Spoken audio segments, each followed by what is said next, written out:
something about whatever I'll say will reach to somebody and it will change their life. In Jesus' name I pray, amen. When Pastor Jeremy asked me if I can say something, the first thing that came into my mind was, I don't know how to use a microphone, you can tell, was worry. I thought about worry because I experienced worry for a long time. And I thought I would talk about worry, not in a preaching way, but as a testimony, like to let you know how I dealt with worry and how I overcame it. Because I know that the Lord delivered me from worry, because I used to worry a lot. So I'm going to try and do that. And I'm going to read, I know that you have heard a lot about worry. A lot of preachers preach about worry a lot. And we have been told that, I don't know, some people, I wanted to search in the Bible to see how many times worry, do not worry is mentioned in the Bible, but I didn't. But I've heard that it's a lot. You know, and even Jesus, when he was teaching, he taught a lot about not worrying. I know you can remember several verses that Jesus has, where Jesus spoke about not worrying. I'm going to read just probably a couple, and then I'll give my testimony. So I will read, the first one I'll read is Philippians 4, 6, 7. So let's look at Philippians 4, 6, 7. Now this one does not say do not worry. It says be anxious for nothing. Because being anxious is worrying. So it says be anxious for nothing, but in everything, by prayer and supplication, with thanksgiving, let your request be known to God. Now, when you are anxious, you are probably worrying about something. So that's what I thought I would read that verse. Because anxiety is that.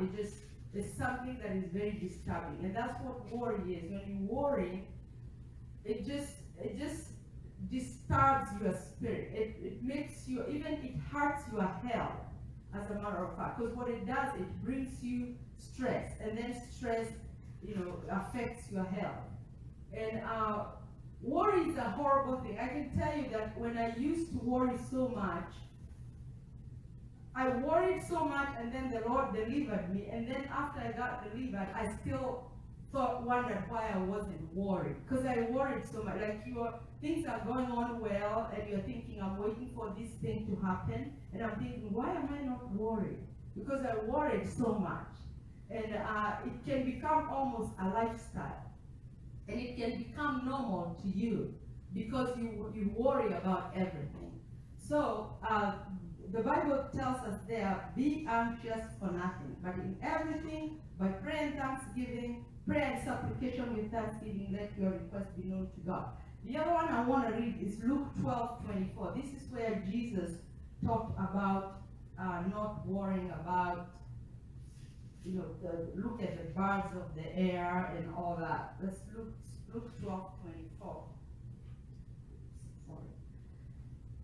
Okay, Luke 12:24 says, I'll start from 22. It says, therefore, and he said to his disciples, therefore I say to you, do not worry about your life, what you will eat, nor about the body, what you will put on. Life is more than food, and the body is more than clothing. Verse 24, consider the ravens, for they neither sow nor reap, which have neither storehouse nor barn, and God feeds them. Of how much more value are you than the birds of the air? And then verse 30, it says, for all these things the nations of the world seek after. And some versions say the pagans seek after those things. So in other words, you are not supposed to worry. You are not supposed to worry like the pagans or the people of the nations, because you know better. You have been taught better. You have a God who cares about you. If he cares about the birds of the air, he can care about you. So, think about that. He's telling you that do not worry. I take care of you. I'll feed you. And when you worry, you are doing what the pagans do, what the people of the nations do, what everybody does. Because we are not supposed to be everybody. We're supposed to be in this world, but not of this world. That's what actually means. That you are here, you are experiencing everything everybody is experiencing, but you're different. You approach it differently because you are different. You are not of this world. So, having said that, I want to give you about how the Lord delivered me from worry. Now, Adele and I got married like in 2000, the year 2000. And after we were married for 2 years, I believe it's when Charlotte was born, the year Charlotte was born, which is 2002. When Charlotte was born, when she was a baby, Dan lost his job that he had had for 14 years. And it was a good job. It was a job that was paying well. He was the sole breadwinner of our house. So when he lost that job, that was a big one. And I was making minimum wage working in a motel in Helen. So when we lost the job, we lost the whole income pretty much. And we have a baby, we have a small child. So that was difficult.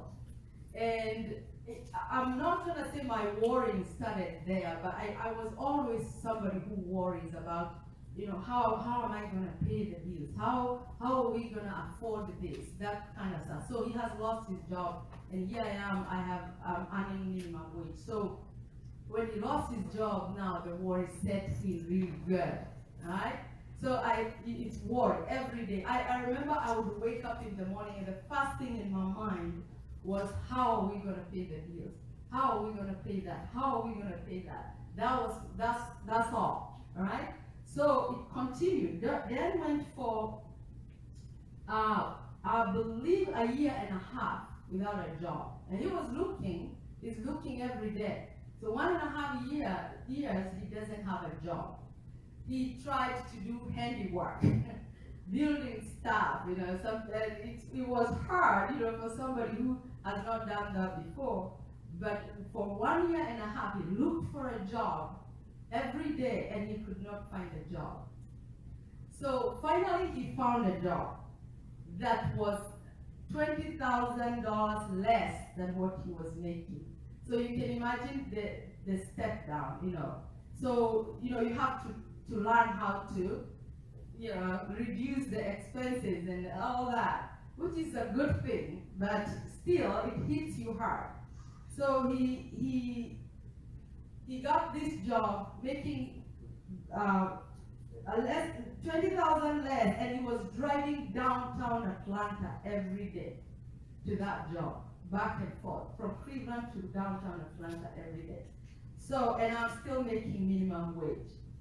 So he worked there, I believe, for a year. He worked there for a year. And then he's still looking, because first of all, he doesn't like driving all the way to Atlanta and back, gas and everything. And he's making way less than he was making. So he's still looking. He found a job in Norcross. And this job was good. It was paying very decent salary. And it was a company that was making doors, windows, and shower doors and stuff like that.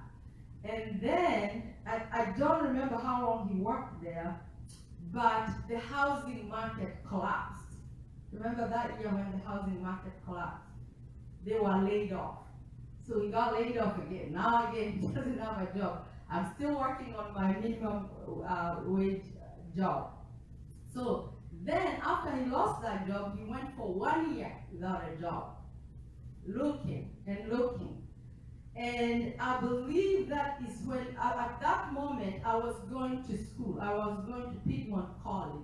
I had not finished my degree, but I was going to school. And when he lost that job, he decided to go to school and finish a degree that he had not finished. So he went to school as well, and he finished the degree. I think a semester before I did, and he graduated. So he's still without a job for a year, and you can imagine at that time my worry is killing me. I wake up every morning, I think about how we're gonna pay that, how are we gonna pay that?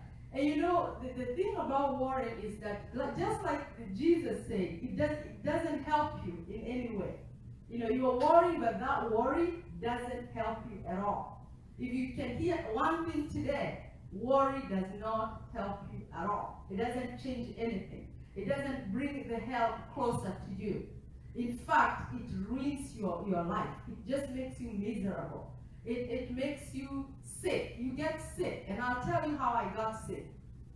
So he after that job, after he was out for a year, he found another job at Flowery Branch, making like $10,000 less a year. So we went down again. But so we went on. He worked there for I believe for a year or two, and then he's still looking, because you know, when you step down on salary, you kind of still want to look and find a job that will pay where you are, you know, kind of take you back to where you are. But he found a job in Dahlonega, and he was there for 5 years. Now at this time, I graduated. He was there for 5 years. On the 5th year, I graduated from college. I looked for a job for 2 years, and I could not find a job. I looked and I looked. I did interviews left and right, and I could not find a job. Then one day I found a job right here at North Georgia Technical College. I found a job there, working in the financial aid department. I found a job, and I started in March. So I'm not doing minimum wage anymore, but I have a pretty, not a fantastic salary, but it was better, you know, better than what I was making. So I got the job in March, and now we were like, okay, now we are better off, because I'm making a little bit better, and he's making something decent. You know, at least now we can kind of, you know, make things work. March, April, May, he lost that job. After 2 months, after me getting a job, decent job, 2 months, he lost his job. He got sick. He had a minor stroke that sent him to the hospital. And we kind of think that he got fired because of that. We don't know for sure, but I think that the boss laid him off for that, but because he can't tell, he couldn't tell him that you lost your job because you were sick, but he was laid off with almost no reason at all.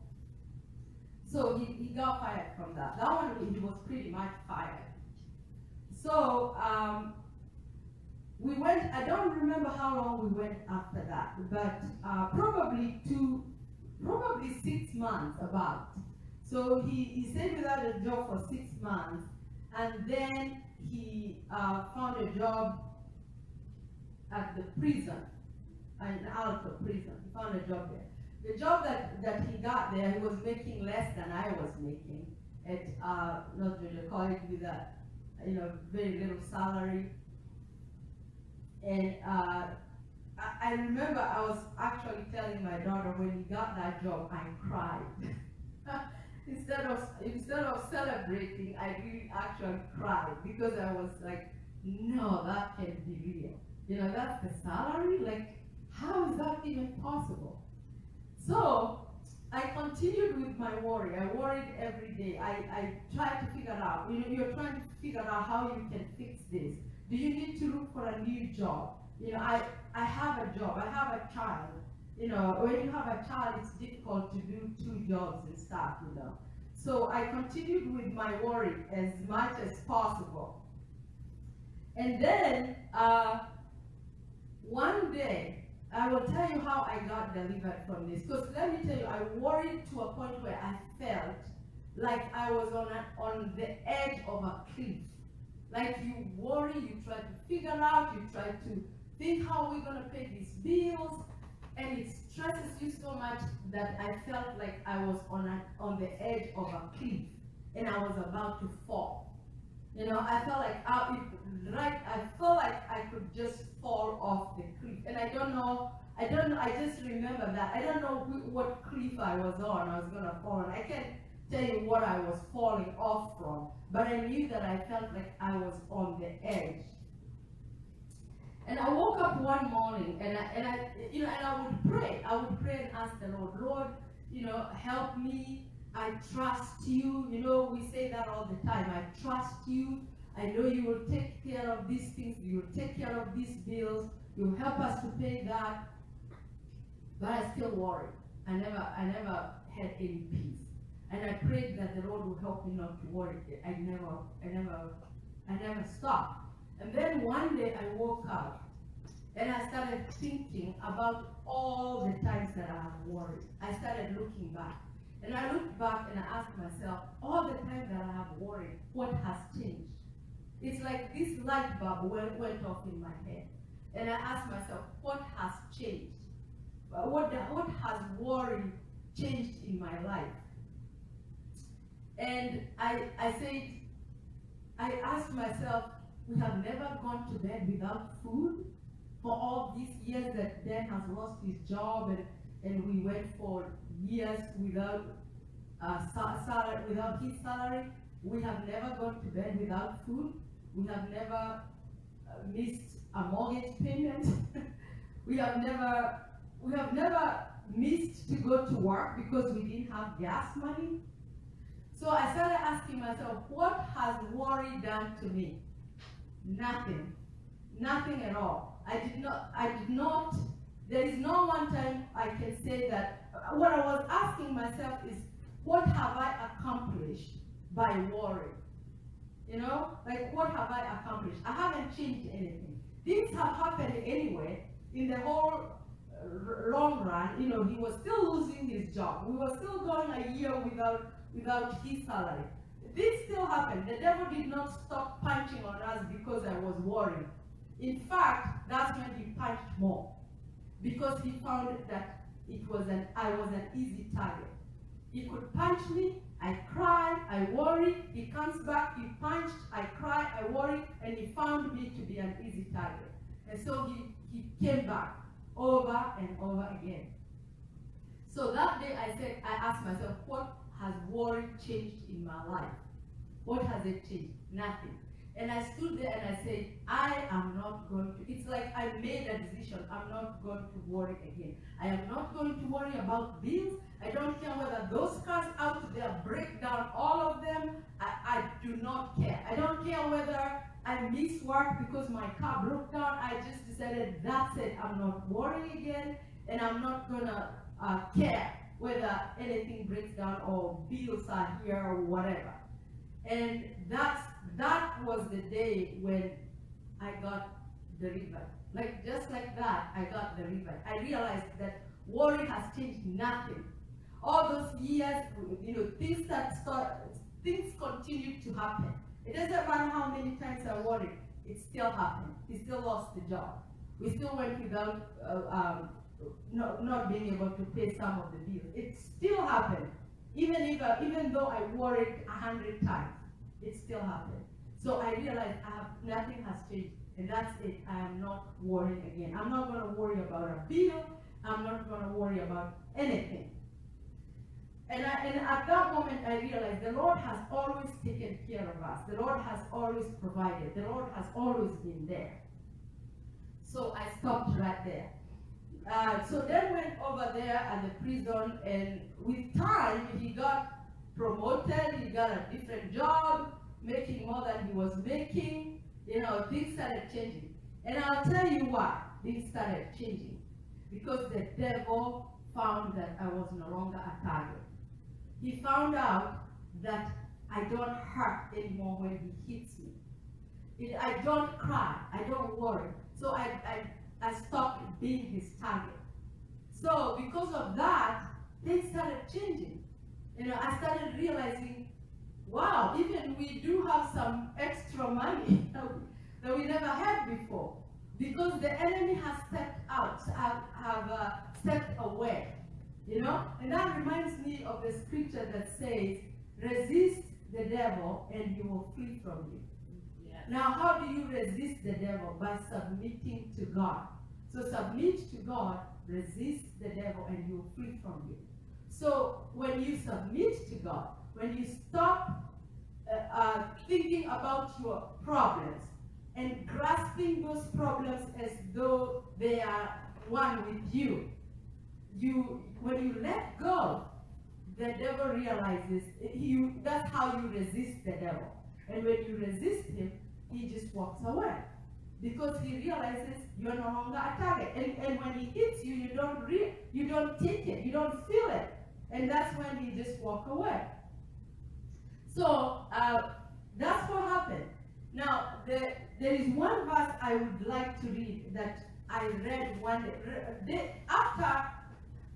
Probably a few days after I got delivered from that deliverance came around, I read this verse. It's Isaiah chapter 26, verse 3. It says, "You will keep him in perfect peace, whose mind is stayed on you." And God is amazing, because after I read that scripture, we had a women's meeting one day at the church where we were on 115, and Valerie gave me a little plaque with that verse, that you will keep in perfect peace whose mind is stayed on you. So when your mind is stayed on the Lord, you have peace. The Lord gives you peace. And when Valerie gave me that and I read it, I almost cried, because I was like, the Lord is trying to tell me something. I have given you peace now, because you are in me. You are looking at me. You're not focused at all the things that's happening out there. Your eyes are on me, and now you have peace. You know, the Lord was trying to tell me that. The book of Matthew, chapter 7, verse 24, going down, Jesus said that, "Therefore, whoever hears these sayings of mine and does them, I will liken him to a wise man who built his house on the rock. And the rain descended, the floods came, and the winds blew and beat on that house, and it did not fall, for it is founded on the rock. But everyone who hears these sayings of mine and does not do them will be like a foolish man who built his house on the sand. And the rain descended, the floods came, and the winds blew and beat on that house, and it fell, and great was the fall." Now, when you think about building your house on the rock, sometimes you don't understand what that means. Because, you know, you read the Bible, you hear what the word is, what Jesus is saying, and then sometimes you wonder, how do I build my house on a rock? Now, you build your house on a rock by keeping your eyes on Jesus. You have to keep your eyes on Jesus. We are in a race. We are running a race. And just like the book of Hebrews says, you run this race looking unto Jesus, the author and the finisher of our faith. If you run this race looking unto him, without being distracted by the things that are coming from the sides, then you have built your faith on a rock, because nothing will shake you. The devil will throw a lot of stuff at you. You know, worry is one of them. That's his best weapon upon the believers. It's worry, because he wants you to worry. He wants you to be distracted. He wants you to focus on your problem. But when you keep your eyes on Jesus, and as you run the race, then he doesn't know what to do, because he tries to distract you and you're not looking. You're still running, because you are looking at him. Last week we were in Virginia, and we went on a biking trip. And we were biking on a trail called the Creeper Trail. It's a very beautiful trail if any of you like to bike. It's called Virginia Creeper Trail. And I remember when I was riding the bicycle, and I was by myself. I was riding with a friend of mine. I was by myself, and I'm riding, and I'm trying to catch up with her. She's very fast. And I remember that what kept me going was thinking of that last point where there was a stop sign at that last point. And so I kept going thinking, when I'll be glad when I see that stop sign. Because that will be the end of the trail. And that was what was on my mind. I tried thinking about that stop sign.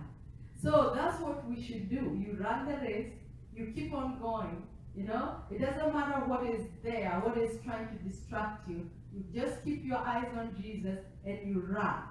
And you don't look at what is coming on the side. Again, I say that again. And I say that again because I know that if you're running the race and your eyes are on Jesus, He's going to throw everything you can imagine at you. When you keep your eyes on Him, on Jesus, He will throw everything, I mean everything at you. Not because you're a bad person, not because you're weak, not because you are not a very good Christian. In fact, those that He targets are the good Christians. So whenever you get attacked, whenever He throws stuff at you, wear that as a badge of honor. Because it tells you that He's very scared of you. Because your eyes are on Jesus and you're not listening to what He's saying. That is something I have learned after I went through this whole worry thing.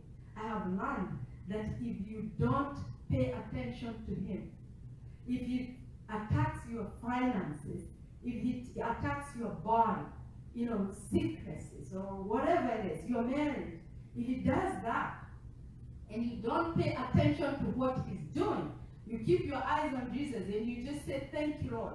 I know you love me. I know you care for me. I know that whatever is happening here is not your will. I know your will is for me to be at peace. I know that my marriage will work. I know that the devil is trying to destroy this marriage, but you're going to make it stand. And I like to talk to the Lord more than, rebuking the devil. Like, leave this, go, that, talking to Him. And I'd rather talk to the Lord than talk to the devil. Because when you pay attention to Him, He likes that. He likes the attention. So you pay attention to Him, that's when He comes back. So keep your eyes on the Lord. Thank the Lord for protecting you. Thank the Lord for blessing you. Thank the Lord for healing you. And then when you do that, He doesn't find you as a target. But the more, if He punches you and you cry and you worry and you talk and you complain to other people and you ask people to pray for you because you're going through a hard time. Now, I'm not saying you should not ask for prayer, but if you make that thing so big, that's when he punches even more. He targets you even more. So I would like just to encourage you to do that. Now, I was going to tell you that because of worrying so much, what happened to me is that because of stress, because when you worry, you stress. Because of the stress, it affected my memory. So I find myself forgetting the names of people I work with. I find myself forgetting the names of people I've known for years. So because of that stress, my memory got affected, and that's something that I have been praying, because I know that was an attack from hell, and he wanted to destroy me, he wanted to destroy us, but he failed. He failed miserably, because we realized that the Lord is always on our side. So I would like to encourage you a lot to keep your eyes on the Lord. Don't pay attention to his punches. When he punches, don't pay attention to it. Lift your eyes up and thank God and say, Lord, I thank you because I know this situation will go away. It will go away because you love me. You care for me. You see where I am right now. It is not your will that this thing has taken over my life. It is not your will that I'm suffering, I'm sick, or we are struggling financially. It is not your will. Your will is to bless me. And I thank you because you will change this situation. You will change this whole thing and make it even better. And then you relax. One last thing before I go. Whenever you are worrying, it's evidence that you don't trust God. That's the bad news I have to say today. That whenever you have worry in your heart, you don't trust God. Because think about it, if you trust somebody, you don't worry. If you trust me and I tell you, hey, I will give you $100 tomorrow, you're not gonna go home and worry because you know me and you know I'll give you the money. So you rest. So the evidence of trusting God is not worry. So if you worry, I would encourage you to pray and ask the Holy Spirit to deliver you from the worry. Because worry just means you're not trusting God. Because I know many times we tell ourselves, yeah, I'm trusting God. I know my trust is in God, yet the worry is eating you up. I did that all those years. I would say, yeah, I trust God. I know He'll take care of me. I know He will pay this bill. I know He will do it. Yet I worry every day.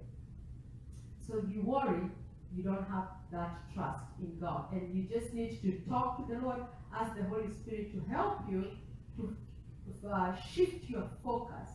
Help you shift your focus.